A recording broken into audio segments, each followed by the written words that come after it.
Thanks for joining us. I'm Lucas Piazza, the head of marketing communications at Qloo, an AI company that's decoding and predicting consumer tastes. I have the pleasure of sitting down with Cynthia, the CMO of MoneyLion, today for a behind-the-scenes look into her AI strategy at MoneyLion. Thank you. Nice to meet you and nice to be with you.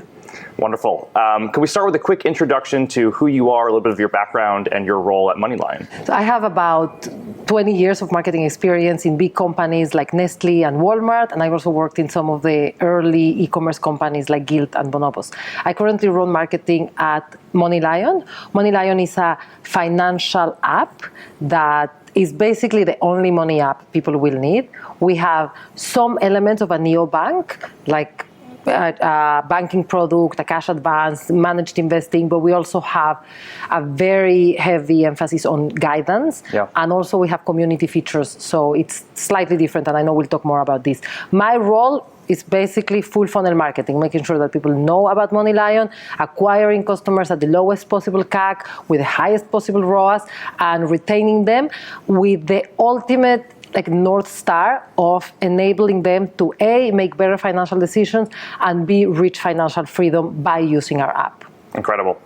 So I know MoneyLion has experienced really significant growth over the last year. You're up 2x to 14 million users, 2022 to 2023. That's impressive, and congratulations to you and your team. But for those that are tuning in that may not be familiar with MoneyLion, can you break down all the different aspects of your business, from the consumer product as well as the B2B services you offer? Of course. So the B2C business used to be like many neobanks, and there's many that still have primarily first-party products, and it's basically a bank on your pocket. The same relationship you would have with a bank, you would have with a neobank, and that's how they were engaging with MoneyLion.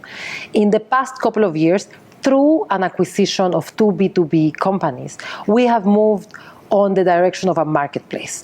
But more on my side, the way that I look at it is from a consumer perspective. Consumers want to consolidate their financial lives. So if they want to get everything in one place, if they want to get their checking account and their credit card and a mortgage and a personal loan and a cash advance and a credit builder loan, if they want all of those products from one place, the only way we could build that and build it quickly was through a marketplace. So we went from being a neobank that had 5 products, to a marketplace with all the financial products you could possibly need. Now, that's not enough of a differentiator, because effectively the technology that we actually sell as a B2B business, it's the marketplace. So anybody can buy the marketplace and put a marketplace in their app. The biggest differentiators for us are the guidance piece. Getting a financial product, taking a financial product, is much more both emotional and complex from a research perspective than just getting a pair of pants or like anything that you could buy in an e-commerce company, in my background. So we know that people really do a lot of research, and they ask each other for guidance on, is this a mortgage that I should get? Am I getting a good APR? And the way that people consume content has evolved. People used to get a financial advisor if you could afford it, ask your family, ask Google. But what happened since the pandemic, they're actually watching on TikTok, yeah, right? The financial influencers. So we are creating the guidance in the form that people consume it, and we built a feed in our app where you can come consume education in a super engaging, fun way, the same way that you do it in TikTok. So that's the first differentiator. My favorite differentiator is the one that we are evolving at the moment, that is like the newest one, which is community. Having content is great, but you know what was happening? We were posting all these videos about financial education, and people were commenting there, and we're having a conversation with each other. Mm-hmm. So sometimes your product has to follow the consumer, right? And you build what they seem to want. And we realized that our community wants to talk to each other and wants to be there for each other. And it was either happening on our app, in the comments on the feed, or outside our app in Reddit. So we decided to bring that conversation and create community forums for people to have a conversation about whatever it is that they're going through money-wise with people that are going through the same and that have done the research, so they can help each other out. And people love that. And then they come back every day to the app, which money app brings you every day. Like, unless you're about to run out of money, there's no reason for you to go to check your bank account every day. So incredible. That's the story. Yeah, very interesting business. Thank you so much. So as a disruptive fintech company, a neobank as you've described it, AI is not something that you are just starting to utilize as a business. So can you help break down some of the AI journey that MoneyLion has been on since the very inception and how that's evolved to 2024? The product can only succeed if we are better than anyone at predicting the risk.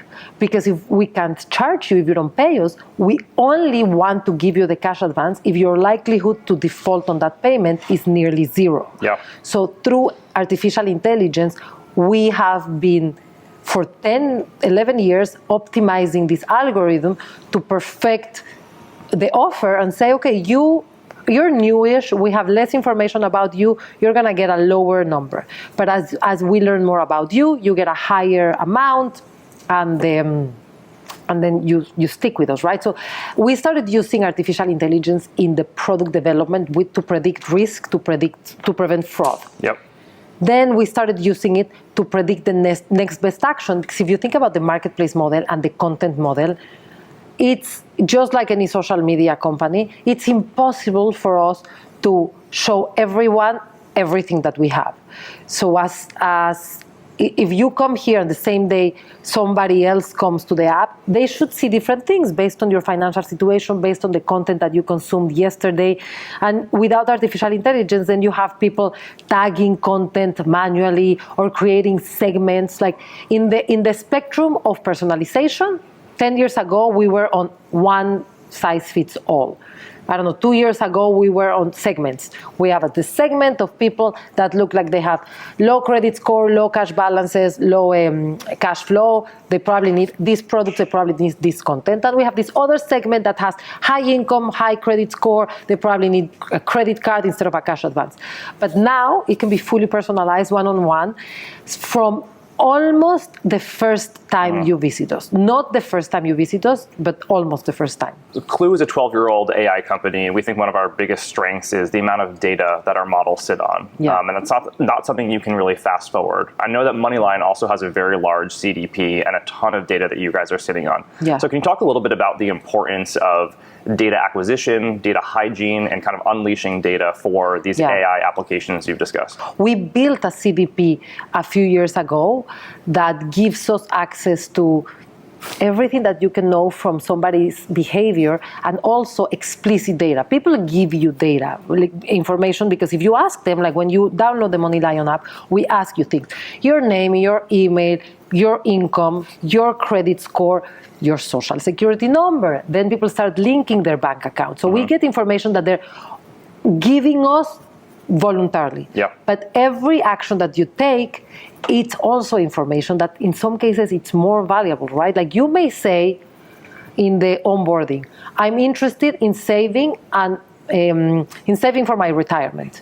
But then when we put content in front of you, you're actually obsessed with crypto. So what is it that we should be putting in front of you? And we believe that what we should put in front of you is a combination of what you want to consume and what you engage with, and what's going to take you to the North Star of reaching financial freedom and making better financial decisions. So there's an added layer of responsibility of you may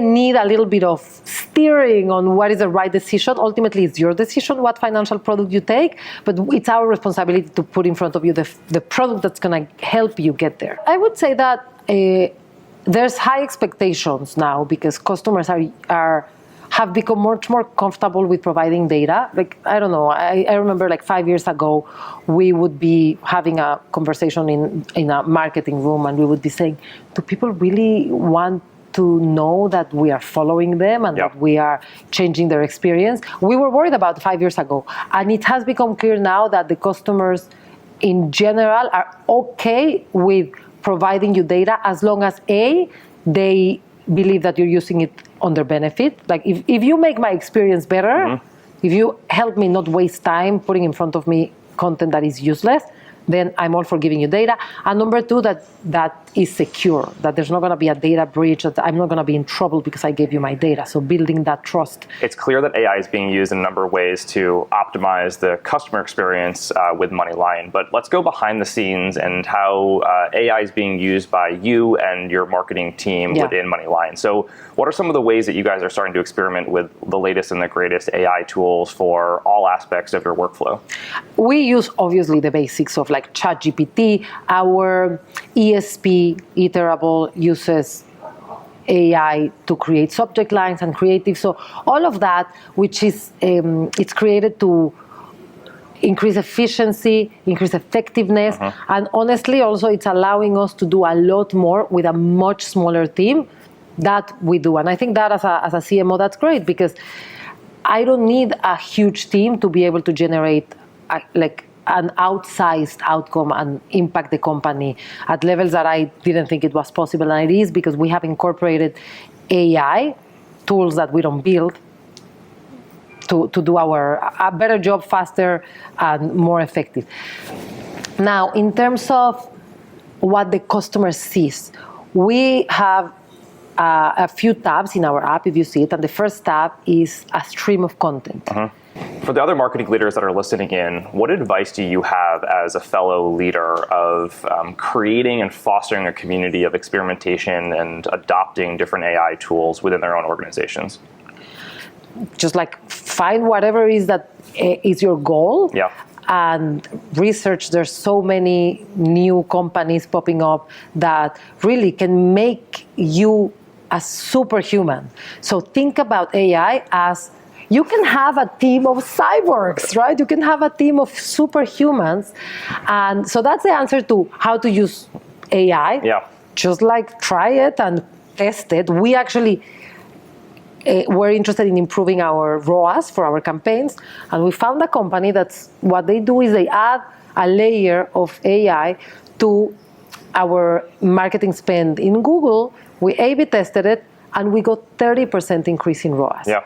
How do you do it? You tell them you have 2 months to deliver it, and if not, we're just not gonna go longer. And you have to pay for itself. Like the result that I expect is that at least my savings are gonna cover for the cost of working with you. They're incentivized, you're incentivized.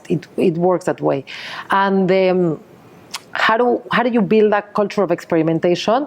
I think it comes A, in the people that you hire, B, in how you provide feedback when things go bad, because if people are never talking about mistakes and every report that you get is like, this worked, either people are hiding what didn't work, or people are just so safe that at some point it's going to catch up with you. I have in my team, every month we have an award of like the best use of AI. Yeah. And people submit and say, this is how I used AI. I've also thought about, and I haven't done it, but now I'm going to do it. Maybe we should reward experiments that didn't work, but that were so wild and so crazy that you're like rewarding the boldness of making that bet and working on it.